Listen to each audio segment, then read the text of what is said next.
But ಈಗ ಒಂಟಿ ಜಂಟಿ ಕಾನ್ಸೆಪ್ಟ್ ಮಾಡಿದ್ದಾರೆ ಅಂತಂದ್ರೆ ಒಂದರ ವಿರುದ್ಧ ಎರಡು, ಎರಡರ ವಿರುದ್ಧ ಒಂದು ಅಂತ ಕಾನ್ಸೆಪ್ಟ್ ಬಂದಿದೆ ಅಂತಂದ್ರೆ ಅಲ್ಲಿ ನಿಮ್ಗೊಂದು ಟಾಸ್ಕ್ ಇತ್ತು ಅಂತ ಅನ್ಸುತ್ತೆ ಅಲ್ವಾ?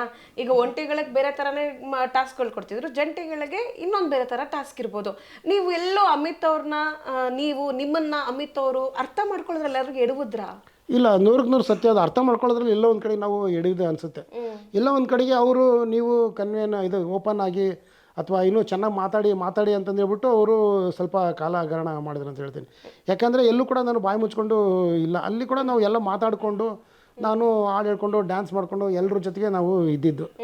ಯಾಕೆಂದರೆ ಈಗ ಅವರು ಕೂಡ ಎಕ್ಸ್ಪರ್ಟು ಇದ್ದಾರೆ.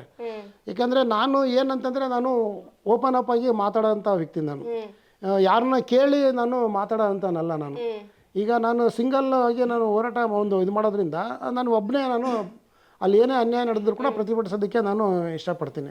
ಇದರಿಂದ ಇಲ್ಲ ಒಂದು ಕಡೆಗೆ ಜಂಟಿಯಾಗಿ ಮತ್ತು ಅವರು ಅಮಿತ್ ಅವರು ನನಗೆ ಇನ್ನೂ ಓಪನ್ ಅಪ್ ಆಗಿಲ್ಲ, ನೀವು ಓಪನ್ ಅಪ್ ಆಗಿ ಅಂತ ಹೇಳಿನೇ ಅವರು ಓಪನ್ ಆಗದೇ ಅವರು ಸೈಲೆಂಟ್ ಆದ್ರಂತ ಹೇಳ್ತೀನಿ.